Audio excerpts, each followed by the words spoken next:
Y bueno, Enrique Semo nos da una buena noción del neoliberalismo heredado precisamente por el PRI.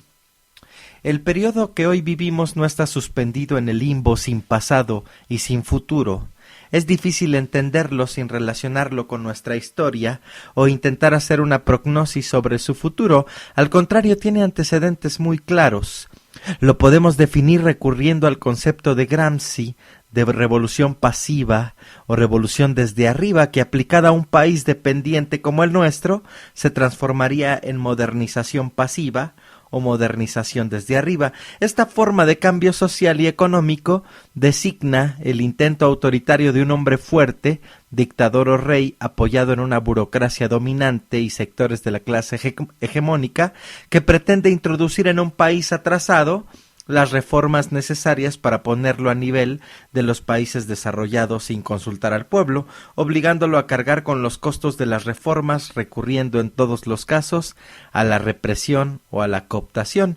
Quizá el mejor ejemplo de revolución pasiva sea la de Bismarck, de 1815 a 1904, genial político que llevó a Alemania atrasada a transformarse en un gran imperio cuya constitución se firmó en el París ocupado por las tropas alemanas, en una gran potencia industrial que rápidamente disputó la hegemonía mundial a Inglaterra y a las otras potencias, pero esta revolución pasiva fue exitosa desde el punto de vista de los objetivos de Bismarck y los círculos Juncker, y como lo veremos más adelante, nuestras modernizaciones pasivas no han tenido el mismo destino. Mi hipótesis es que hay en la historia de México 3 periodos que corresponden como gotas de agua a modernizaciones pasivas desde arriba. La primera en los años 1780-1810, la segunda un siglo después, 1880-1910, y la tercera en el periodo aciago de 1982 a 2012. Se comparan los 3 periodos de modernización pasiva buscando similitudes y diferencias para luego intentar algunas prognosis sobre el futuro inmediato del México actual. Sabemos que la historia no se repite, pero creemos que la historia de cada sociedad tiene sus regularidades. Hoy México se encuentra en una encrucijada que lo puede llevar a seguir la tendencia predominante hacia la izquierda en el resto de América Latina o persistir en la vía conservadora del presente. Comparemos las modernizaciones desde arriba en las épocas que les he citado, y o sea lo que se llamó las reformas borbónicas, el porfiriato, para pasar luego a lo que hemos denominado el periodo neoliberal. Encontramos entre los 3 las siguientes coincidencias. En el mundo se produce una gigantesca revolución técnica con sus consecuencias sociales y políticas. Durante las últimas décadas de la colonia, la revolución industrial y sus secuelas, a finales del siglo XIX, la segunda revolución industrial y a finales del siglo XX y principios del XXI, el gigantesco bulversement de la informática. En la Nueva España y luego en México, país atrasado, se intentan aplicar desde arriba reformas que le permitan integrarse a ese proceso. El poder está en manos de la corona borbónica, Porfirio Díaz y la tecnocracia. Los efectos de esas reformas son muy desiguales, a la vez que benefician a algunos sectores de la población, perjudican brutalmente a otros, queriendo imponer los aspectos de la modernidad que convienen a las clases dominantes e impedir el desarrollo de las que se benefician a los sectores populares. Generalmente se produce una gran concentración de la riqueza y los ingresos. Los intentos terminan en las 3 ocasiones en grandes crisis económicas de origen exterior que rápidamente se transforman en crisis multisectoriales que joden a México. Surgen pequeños grupos que cuestionan estas formas de modernización, desarrollan una nueva ideología y se proponen actuar para cambiar las vías de reformas vigentes, enarbolando las banderas de soberanía, libertad, igualdad y justicia social. La derecha no aparece como partidaria del pasado, sino de un tipo de reformas, y la izquierda debe cuidarse muchísimo en no enraizarse en un pasado imaginariamente mejor, sino en ser protagonista de otro tipo de cambios posibles que tienen como faro el bienestar de las mayorías. En esas condiciones, el problema de para quién y con quién se hacen las reformas se vuelve principal. En los primeros dos casos, la modernización desde arriba acaba en una revolución social, mientras que aún no sabemos qué fin tendrá la etapa neoliberal. Durante esos periodos se dan olas de revoluciones sociales y políticas, como a finales del siglo XVIII y a principios del siglo XX. En cambio, el neoliberalismo se mantiene después de 30 años, pese a la convicción de muchos de que el modelo no ha alcanzado los objetivos deseados. ¿En qué va a acabar esta etapa neoliberal? Bueno, pues si la cosa no cambia, yo no veo lejos una revolución en muchos sentidos. Desde finales del siglo XVIII, la sociedad en Europa occidental entró tempestuosamente en la era de la modernidad. El capitalismo industrial no puede existir sin revolucionar constantemente la tecnología, los sistemas de trabajo, la ideología y la cultura, como decía E.J. Hobsbawm. La misma revolución que se llamó industrial en Inglaterra fue política en Francia y filosófica en Alemania. Este fenómeno afectó no solo a estas metrópolis, sino también a sus colonias. En la Nueva España, la Ilustración y el liberalismo, opuestos a las ideas del antiguo régimen, se filtraron por mil caminos, aun cuando no se desarrolló una cultura de la Ilustración digna de ese nombre. La diferencia entre escolasticismo y liberalismo, entre tradicionalismo y modernidad, se fue haciendo más amplia.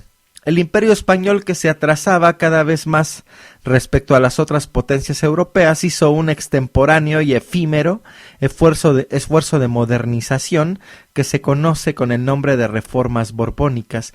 Por primera vez en la historia de lo que sería más tarde México, entra en escena la modernización desde arriba. Carlos III de España impulsó un conjunto de reformas en las colonias que debían centralizar el control en manos de una burocracia peninsular que respondía directamente al rey, aumentar considerablemente las transferencias a la metrópoli y desarrollar su condición de mercados cautivos para los productos españoles. Se redujeron los privilegios con que contaba la Iglesia, la corporación feudal más poderosa de la colonia, para pasarlos a la corona. En lo que respecta a las finanzas públicas, se aumentaron los impuestos, los monopolios estatales y los préstamos forzados para aumentar los ingresos. Se reformó el régimen de comercio, abriendo nuevos puertos americanos al comercio con España. Se crearon nuevos consulados en Guadalajara y en Veracruz. Se abrió el comercio intercolonial entre la Nueva España y los virreinatos de Nueva Granada y Perú. En resumen, en 30 años se rompieron las bases del régimen que durante 2 siglos había estrangulado al comercio, liberalizando a este estrictamente dentro de los marcos del imperio. Se tomaron importantes medidas para estimular la producción de plata. Al mismo tiempo se prohibieron actividades que competían con las exportaciones españolas. Sobre esa modernización desde arriba ha dicho Brading que fue una segunda conquista de América y un aumento del poder de los ricos sobre los pobres. Se registró una caída de los salarios reales, los obrajes quebraron como efecto de la competencia de los productos industriales europeos, hubo crecientes dificultades de acceso a los alimentos básicos, impuestos mayores y exacciones de emergencia que redundaban en transferencias muy elevadas hacia la metrópoli. Los problemas de tierra en las comunidades se volvieron agudos, principalmente en las zonas que conocían los efectos del crecimiento demográfico o de la expansión de las haciendas. El último zarpazo económico de la imperial España contra la economía de su colonia fue una serie de medidas para transferir importantes fondos a sus cuentas, exhaustas por las repetidas guerras. De un promedio anual de 6.5 millones de pesos de ingresos fiscales, en 1700 a 1769 se pasó a 17.7 millones, en 1790 a 1799 y 15.8 millones de pesos de 1800 a 1810.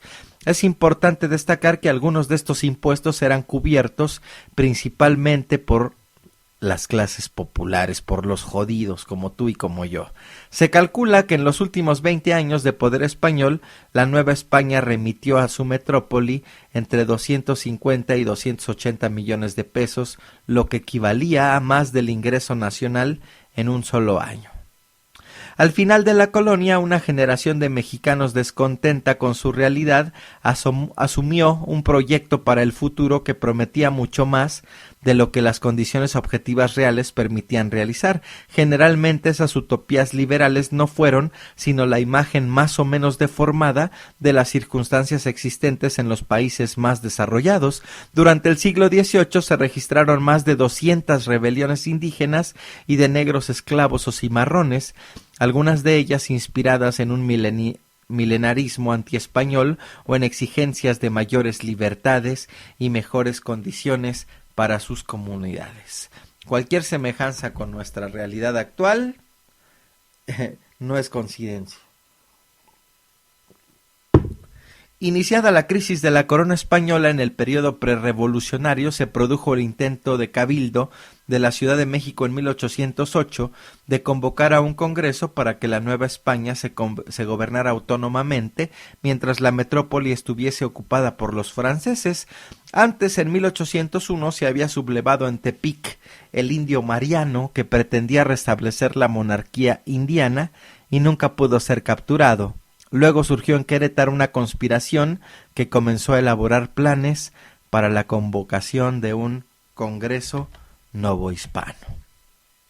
El periodo de modernización en el Porfiriato de 1880 a 1910 obedeció también a impulsos externos poderosos. La segunda revolución industrial estaba en plena marcha, la maquinaria moderna impulsada por el vapor sustituyó todas las otras formas de producción, al mismo tiempo aparecieron nuevas fuentes de energía, la electricidad y el motor de gasolina. Hacia 1890 el número de lámparas eléctricas y la producción de petróleo se elevaron velozmente.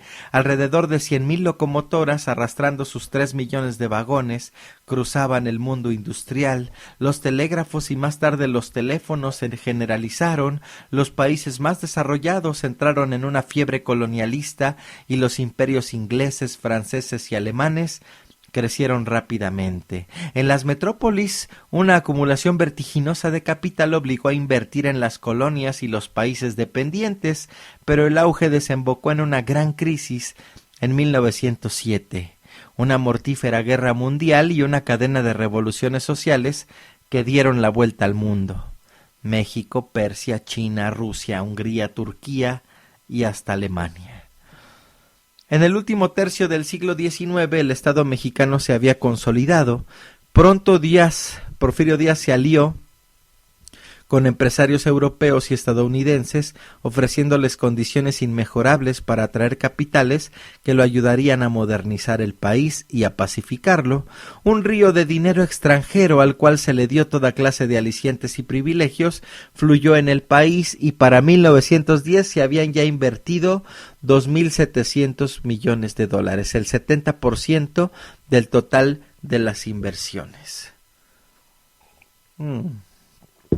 Se construyó una red ferroviaria que integró el mercado interno y estrechó los lazos de México con Estados Unidos, renació la minería de la plata y la producción del cobre, y la del petróleo se convirtió por primera vez en una exportación importante. Lo mismo sucedió con el café, el henequén, el ganado que fluía hasta Estados Unidos. La producción industrial para el mercado interno creció en el rubro de los textiles y se inició en los del papel, hierro y acero. Los migrantes del centro del país se establecieron en los pueblos mineros, en las haciendas y en las ciudades en crecimiento del norte. Miles de mexicanos iban a trabajar al país vecino. Todo eso creó relaciones económicas similares a las que existían antes entre la colonia y la metrópoli en el siglo XVIII, en lo que respecta a la orientación del crecimiento. el desarrollo del país se configuró de acuerdo con intereses externos. Esto era sobre todo evidente en la agricultura.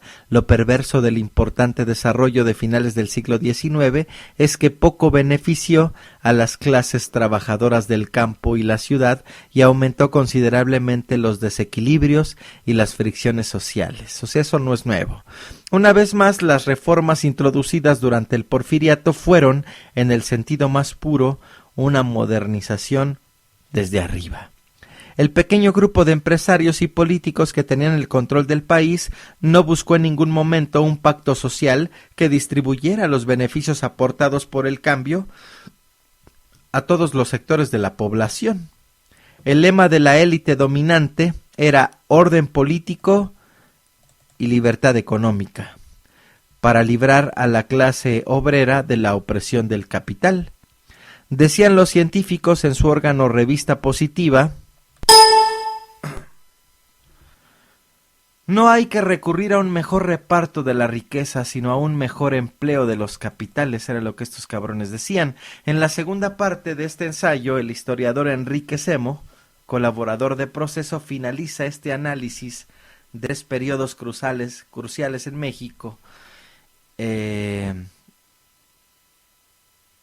Bajo el Porfiriato apareció una incipiente clase obrera, pero la prohibición general de huelgas y de asociación, así como las condiciones extremadamente adversas de trabajo, produjeron a final de cuentas las primeras grandes huelgas duramente reprimidas. En la clase media también se multiplicaron las tensiones, pese a su crecimiento. Comenzó a surgir una intelectualidad crítica o incluso disidente. A finales del Porfiriato,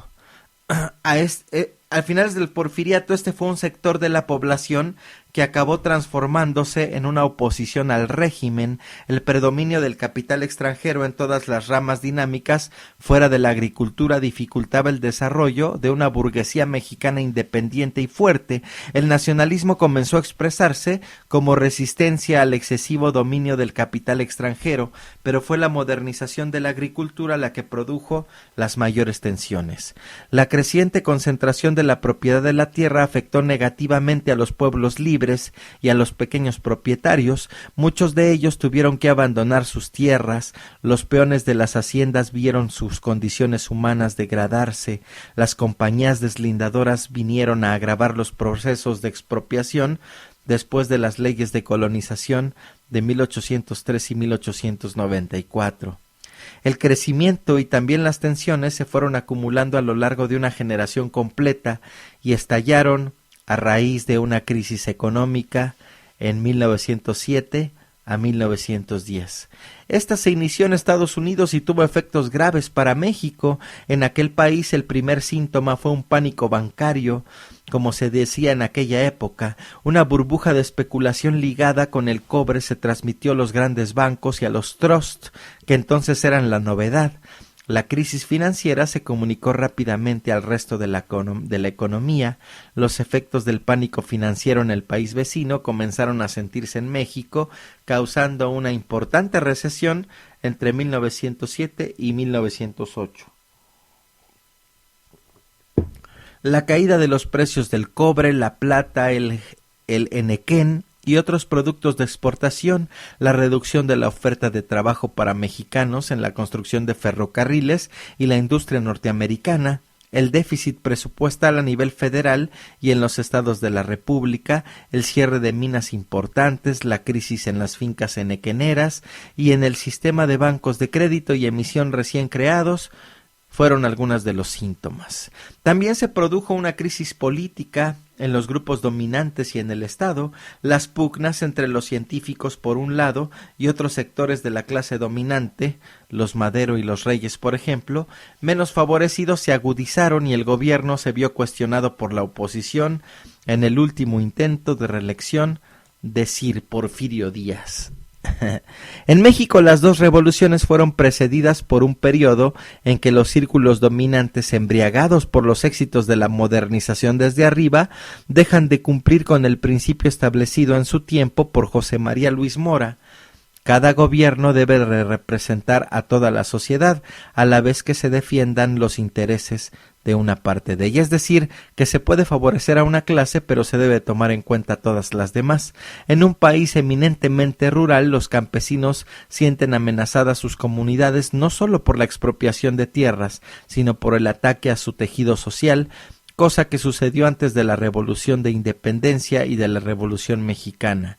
Los conflictos locales o parciales se multiplicaron hasta que surge una nueva identidad rebelde de más vastas proporciones.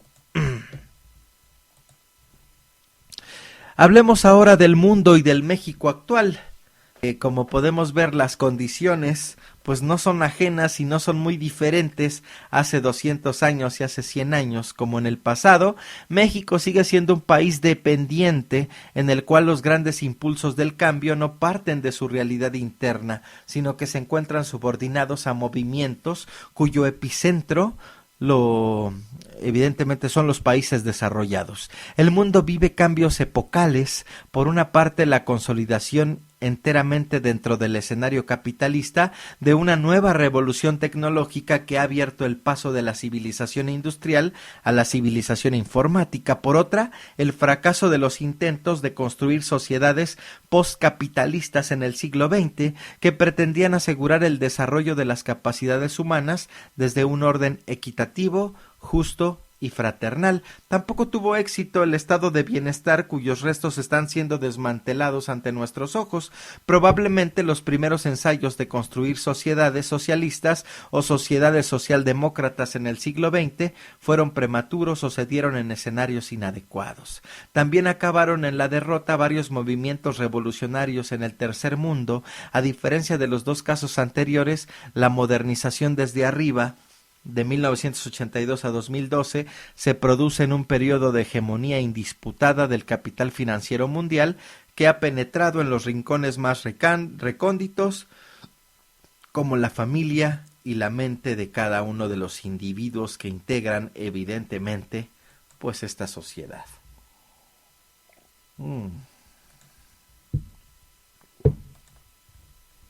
Ay, güey.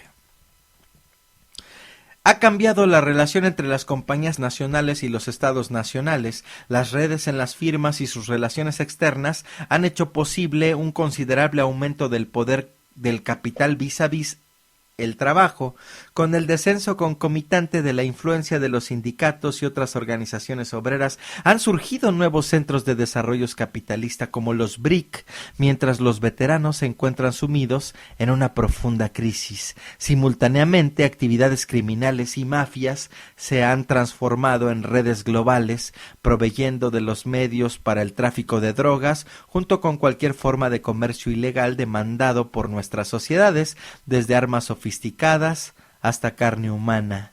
El pensamiento único o consenso de Washington, expresión ideológica de la nueva hegemonía, es absolutamente opuesto a la Ilustración y al liberalismo de los siglos XVI al XVIII y al socialismo y al nacionalismo anticolonialista de principios del siglo XX. Como en las dos ocasiones anteriores, el periodo de auge termina en el mundo con una crisis financiera aguda desde los años 2008 a 2009, cuyo desarrollo futuro nadie puede prever, mientras, como declaró reciente Juan Somavia, director general de la Organización Internacional de Trabajo en 2011, el desempleo ha llegado a un nivel histórico de 200 millones de personas en el mundo, y la economía en esta nueva desaceleración solo está generando la mitad de puestos de trabajo demandados por la dinámica demográfica.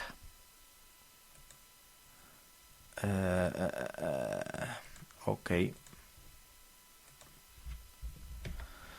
En México, a partir del 82, el modelo de sustitución de importaciones fue reemplazado por una apertura comercial y financiera irreflexiva, total y extraordinariamente corrupta. Se firmó el Tratado de Libre Comercio de América del Norte, se abrieron las puertas irrestrictamente a la inversión extranjera, hubo un proceso de desindustrialización y expansión de la maquila, se privatizó la banca y se dio fin a la reforma agraria, abriendo la puerta a la privatización de los ejidos. La economía informal adquirió un carácter estructural, probando que la demanda decreciente de trabajo en la producción se ha transformado en un excedente crónico alucinante de trabajadores. 50% de la fuerza de trabajo está en la economía informal. Como en los dos casos anteriores, las reformas borbónicas y el porfiriato, ha habido una concentración aguda del ingreso y una reducción del nivel de vida en la mayoría de los sectores populares. El único éxito ha sido hasta ahora convertir a México en un importante exportador de productos industriales que se ha confundido con la incorporación del país al proceso de globalización. Sin embargo, hay que decir que las maquiladoras que explican este aumento son principalmente extranjeras, sobre todo norteamericanas, y su integración con la industria nacional, pues la verdad es muy baja. Al mismo tiempo ha aparecido una nueva clase media ocupada en los servicios, muy modesta pero sostenida artificialmente por el crédito al consumo. Desde el 82 la economía y la sociedad han conocido cambios profundamente a partir de un golpe de Estado pacífico orquestado por una tecnocracia formada en Estados Unidos. Veamos el parecido con los sucesos de los otros dos finales de siglo, las reformas borbónicas y el porfiriato. En las tres ocasiones los cambios en los centros de la economía mundial fueron introducidos a México por intereses extranjeros y en condiciones de una modernización desde arriba. Hoy como ayer, el progreso social y económico del país ha sido extremadamente desigual y ha terminado en una crisis muy profunda. Pero también hay diferencias muy importantes. Mientras que en los dos casos anteriores el proceso terminó en una revolución, esta vez no se le ve al neoliberalismo un fin tan violento. Aparte de los factores internacionales, una de las causas internas de la diferencia es que en México la reforma electoral ha abierto algunos canales a la expresión popular. El sistema tripartita que ha surgido ha creado esperanzas. No es casualidad que en dos ocasiones, en el 88 y 2006, de irrupción popular en la política, esta se realizó a través de las elecciones. Hubo un tiempo en que la tesis de la transición democrática se hizo cada vez más popular. Tal parecía que lo único que quedaba discutir era el cómo, cuándo y dónde se daba cada paso en la culminación del proceso. Ahora sabemos que esta era una ilusión. En el presente se da una democracia frágil y contaminada por las viejas formas de hacer política. Dos fraudes electorales, el del 88 y el de 2006, el distanciamiento de la clase política de los grandes problemas nacionales, los constantes conflictos postelectorales locales, el crecimiento del crimen organizado y de la corrupción masiva, ponen en riesgo la democracia incipiente recién conquistada. Podemos decir que las viejas formas de cambio tienen una resiedumbre mayor que el cambio negociado, que es la base de la democracia. Las oligarquías políticas y económicas del país están firmemente unidas en defensa de la modernización desde arriba, llamada neoliberalismo. A partir de 2006 el ejército ha sido sacado a la calle con el objetivo explícito de la lucha contra el narcotráfico. Felipe Calderón y el jefe del Estado Mayor le han dado al fenómeno un contenido político. Se construye el Estado militarizado y la corrupción adquiere una continuidad entre crimen y política extraordinariamente disolvente. Pese a la demagogia sobre la democracia en los medios, se oyen ecos peligrosos de esa política de la Nueva España, cuando un reformador borbónico como el Marqués de Croix, después de reprimir sangrientamente un movimiento de protesta, decía: «De una vez para lo venidero deben saber los súbditos del gran monarca que ocupa el trono de España que nacieron para callar y obedecer, y no para discutir ni opinar en los altos asuntos del gobierno». Reminiscencias de la paz sepulcral porfiriana, que en algún momento se condensó en el famoso telegrama «Mátalos en caliente». Y bueno, la ley de las que les hablaba hace un momento tiene mucho que ver con eso, la ley que están empujando los diputados del PRI en el hecho de que uno ya no pueda criticar a un candidato, a un gobernante, a un diputado, un senador, va enfocado precisamente a esto, de lo que habla Enrique Semo. La oligarquía actual no quiere ceder y los sectores populares no tienen la fuerza ni la organización para imponer la negociación. Una oportunidad de cambio progresista por la vía electoral está con el candidato de las izquierdas, Andrés Manuel López Obrador. Con su triunfo se produciría un cambio importante en la relación de fuerzas a favor del pueblo, pero la verdadera alternativa solo comenzará a definirse si su victoria se manifiesta con una mayoría indisputable en las urnas y si ésta se apoya en una fuerte movilización social antes y o después de las elecciones. No olvidemos que en la situación mundial actual hay una diferencia fundamental con las dos crisis anteriores. No existen olas revolucionarias comparadas a las del siglo XVIII ni a las del principios del siglo XX, que dieron la vuelta al mundo y cambiaron radicalmente su faz durante un siglo. El dominio del capitalismo es total. La salida pactada como alternativa democrática al momento confrontacional es posible, sí, pero muy difícil. La izquierda actual de México, como la de toda América Latina, ha abandonado las posiciones radicales del pasado. Poco se parece a las fuerzas de Morelos o Guadalupe Victoria de la independencia o a los liberales radicales y a los anarquistas de la Gran Revolución. Su plataforma es la de un frente muy amplio, muy diverso en sus ideologías, que se concentra en introducir desde el gobierno una serie de cambios que restituyan posiciones populares perdidas debido a la política de los gobiernos priistas y panistas que han gobernado desde 1982. ¿Qué podrá esperarse del triunfo de una vasta alianza de este tipo?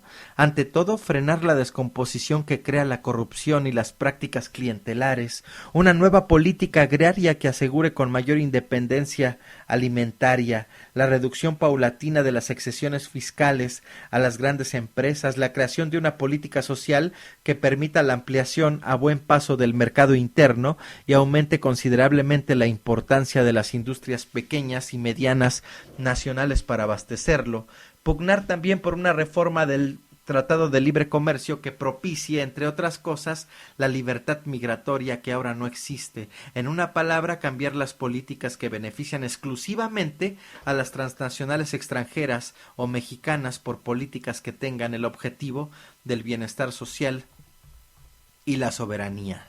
Una izquierda tan heterogénea como la mexicana o la latinoamericana en la actualidad no puede ir más allá de modificaciones al funcionamiento del capitalismo. Antes que nada, la alternativa del neoliberalismo mexicano debe enfrentarse con el mito de Margaret Thatcher, "There is no alternative". Sí, amedrentando, el discurso de la izquierda mira hacia atrás, hacia la mistificación de la Revolución Mexicana que utilizó el PRI durante 40 años, caerá inevitablemente en los lastres y las ilusiones del siglo XX. La alternativa está solo en el futuro. No podemos guiarnos por el refrán "cualquier tiempo pasado fue mejor". El neoliberalismo no va a ser frenado por los nostálgicos del logro filantrópico. Los tiempos mejores se tienen que construir con la argamasa del futuro. La desaparición del socialismo realmente existente no ha resuelto las contradicciones sociales y culturales del capitalismo, que sigue siendo, como lo dijo Carlos Marx en su tiempo, un sistema que solo puede avanzar sembrando en el camino la guerra, la desocupación y la desigualdad extrema.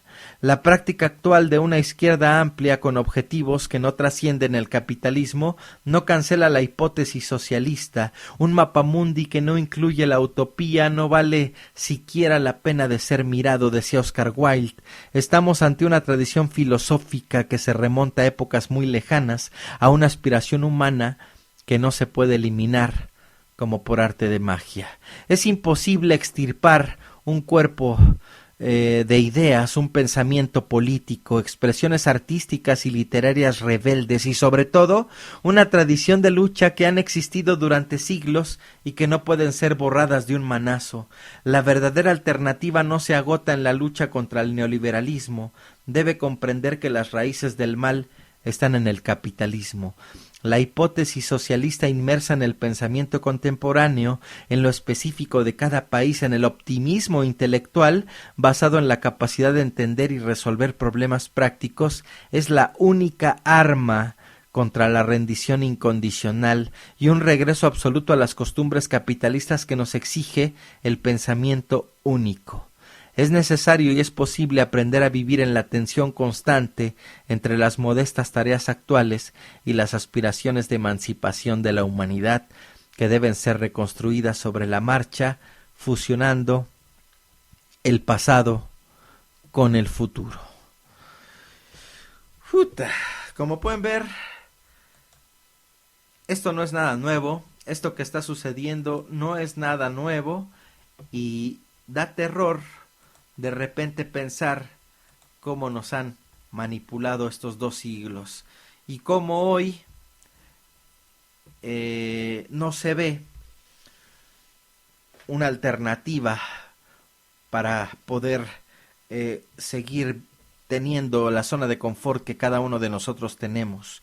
En algún punto tenemos que tomar una decisión y esa decisión va a ser una decisión difícil y cada día que pasa pues se complica y es más urgente. Y bueno,